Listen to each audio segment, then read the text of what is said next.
I gained 20 pounds recently. Anybody else? Any champions of the scale? I am literally crushing that thing. I did. I gained 20 pounds because I made the mistake of being a woman and turning a year older. So silly of me to think that I could get away with that. I've had to buy a new pair of pants every month for the last year. I feel like people think women are addicted to shopping, but we're really just going through puberty forever. The last time I changed clothing sizes this much, I was 7 years old, and people were congratulating me for it. My mom's friends would be like, "Oh my God, look at you got huge. Can I measure you?" They still say that, but it feels different now. It's more like... People also think that you have body image issues if you're determined to fit into a specific pant size. But I'm just determined to fit into pants that I've already paid for. I am too broke to be body positive. I suffered from an eating disorder for most of my adolescence, so I know firsthand what a horrible thing it is to go through, and I would not wish it on anyone. It is kind of a privilege, though. Like, I was anorexic and bulimic until I started buying my own food. Throwing up hits different when it's your own groceries that you're wasting. Yeah. I went out to dinner with a friend of mine a couple years ago, and we went to this like really fancy Japanese restaurant in Beverly Hills, very expensive. And after we'd finished eating, she went to the bathroom for a very, very long time. So I was like, it's obvious what's going on here. This is LA. She has a trust fund. I'm so sorry, but no amount of body image issues could make me waste a $25 spicy tuna hand roll like that. It's the nicest thing I've ever owned for a little while. I developed an eating disorder at a very young age. I was a prodigy in my field. I think it's because when I was 9 years old, I asked my parents for a subscription to 17 magazine. Does anyone remember this? Yeah, it was like Teen Vogue, but not body positive. 17 magazine made me so mentally ill, you guys. All of their articles were either weight loss tips, workout plans, or occasionally they would throw in this one section that they called Who Wore It Better, where they would put 2 photos of female celebrities who had accidentally worn the same outfit, God forbid, side by side, and you could actually mail in your vote. And they would print the results in the next month's issue.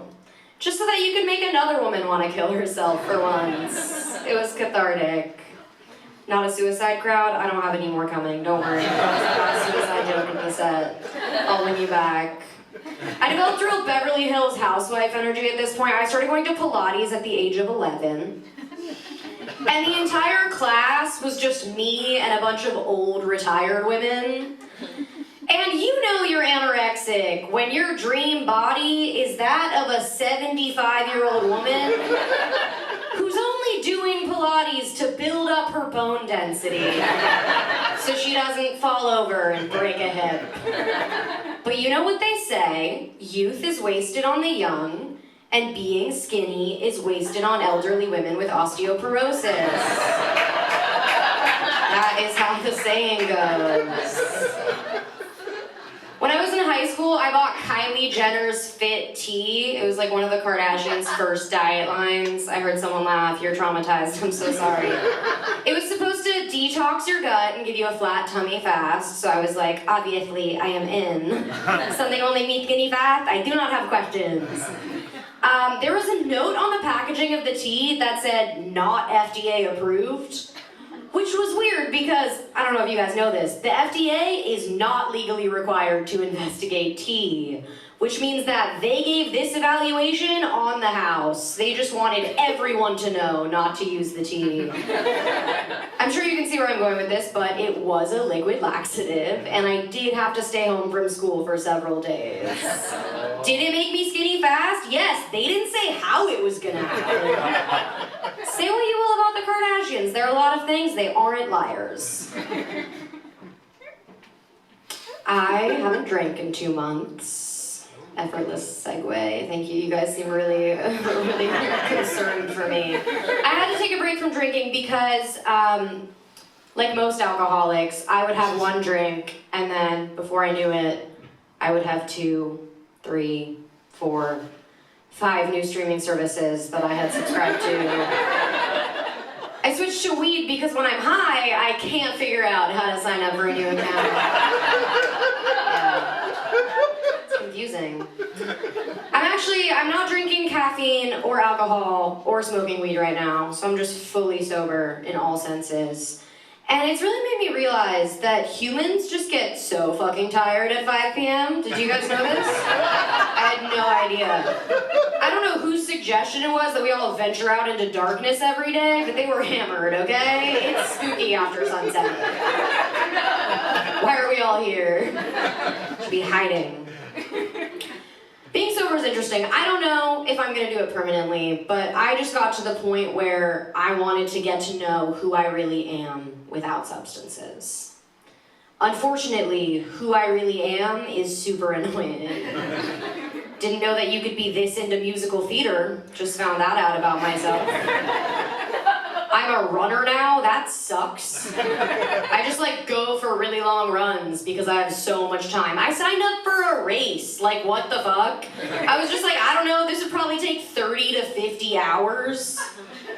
If you guys are wondering why anyone would ever run a marathon, it's because they're sober. They just don't have a coping mechanism. It either takes blacking out or running approximately 26.2 miles to chase the bad feelings away.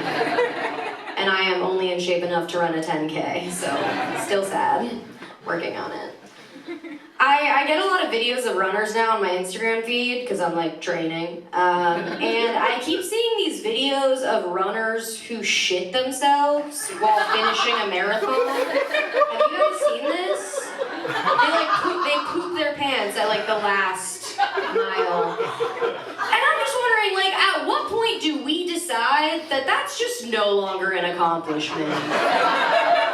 There is no limit to the physical feats that I could accomplish if you told me I was allowed to shit my pants while doing it.